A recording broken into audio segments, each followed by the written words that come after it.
Coucou les capinous, alors j'ai décidé de faire une petite vidéo à l'arrache, voilà, comme à l'arrache, non pas forcément, mais disons que la piscine arrive à grands pas et je voulais vous parler des pointeurs. Les pointeurs qui sont quand même un sujet de blocage pour beaucoup de personnes, pas seulement à la piscine d'ailleurs, toutes les personnes qui s'initient au langage C. Et moi, en tout cas, ça a été un gros point de friction à ma dernière piscine. Ça a même failli me faire rage quit. Donc voilà, si cette vidéo peut en aider quelques-uns, ce sera tant mieux, quoi. Alors, pourquoi j'ai cette espèce de grille un peu cryptique affichée devant moi? Tout simplement parce qu'on va parler des adresses. Parce que les pointeurs, en fait, vous allez voir que c'est une histoire d'adresse, adresse mémoire.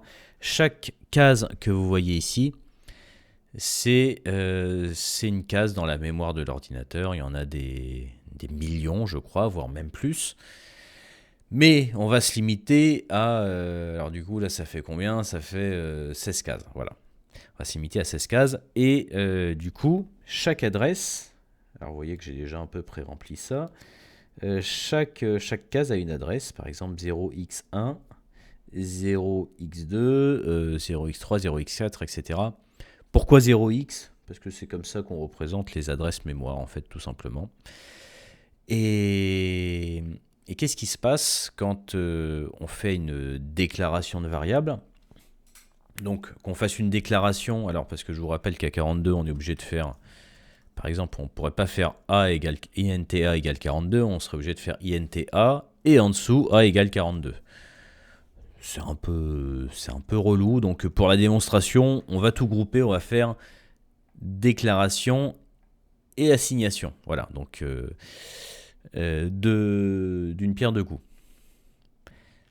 Du coup, qu'est-ce qui se passe quand on fait une déclaration et une assignation? Le programme va aller placer cette variable en mémoire à un endroit un peu aléatoire sur lequel vous n'avez pas vraiment de contrôle. Et imaginons pour l'exemple que A soit placé dans cette case-là à l'adresse 0x3. Et donc, du coup, on place la valeur 42 ici. Pareil, INTB égale 24, donc déclaration et assignation. À ce moment-là, l'ordi va aller placer un peu n'importe où en mémoire, peut-être plus loin, peut-être avant, peut-être juste à côté, B égale 42. Donc dans cette case-ci, dont l'adresse sera pour la démonstration 0x10. Qu'est-ce que c'est? Alors, un pointeur, c'est tout simplement quelque chose qui pointe, voilà, ça vous aide pas beaucoup, quelque chose qui pointe vers une case.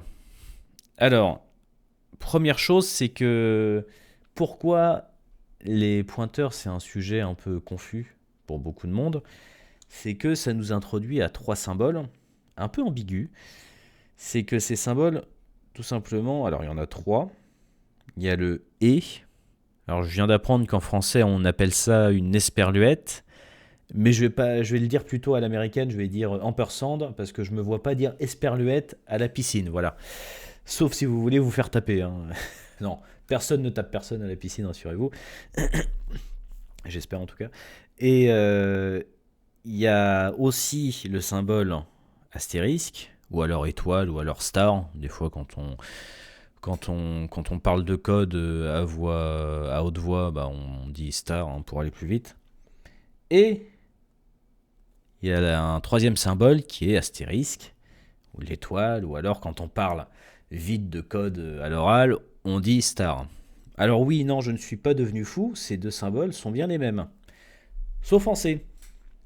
En C, ils ont eu la bonne idée, voilà, les créateurs du C, de dire, tiens, ça, un coup ça va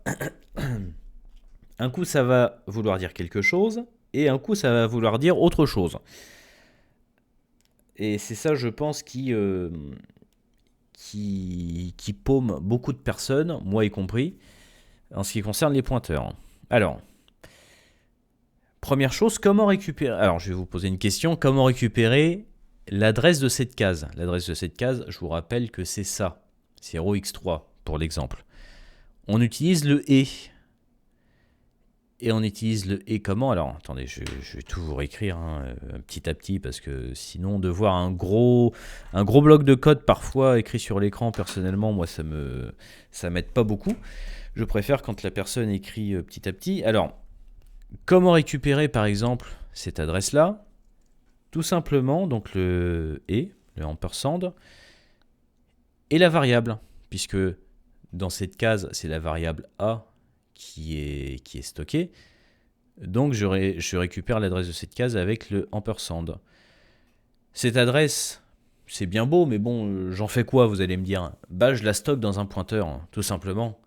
Je la stocke dans un pointeur que je vais appeler de manière très originale pointeur. Voilà. Ah, on s'emmerde pas. Voilà, c'est une vidéo à l'arrache. Et du coup, bah, je stocke ça avec... je stocke mon adresse dans mon pointeur. Voilà.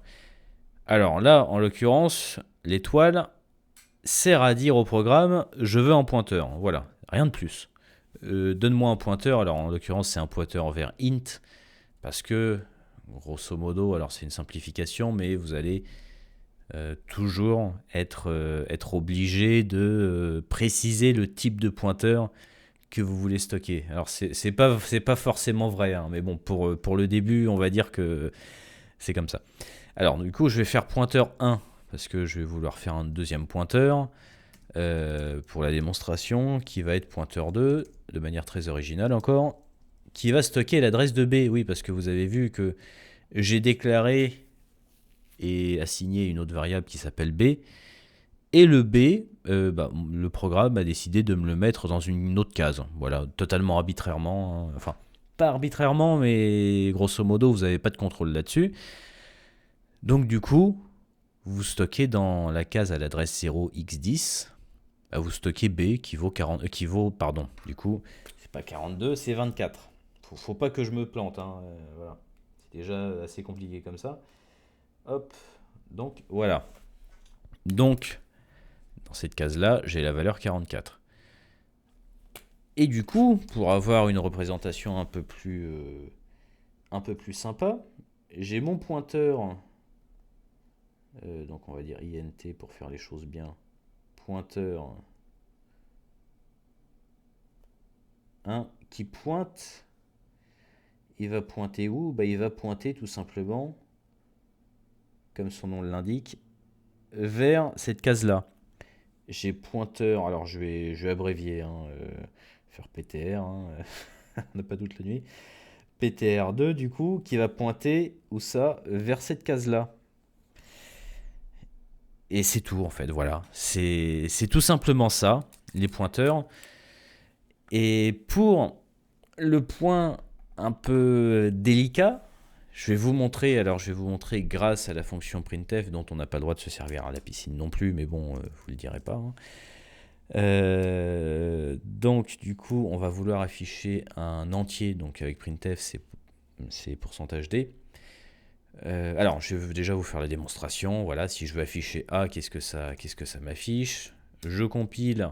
Alors oui, c'est logiquement on compile pas. Enfin, si on compile comme ça, mais je veux dire on n'affiche pas le programme avec A, c'est parce que j'ai un petit raccourci. Je vous montrerai à l'occasion.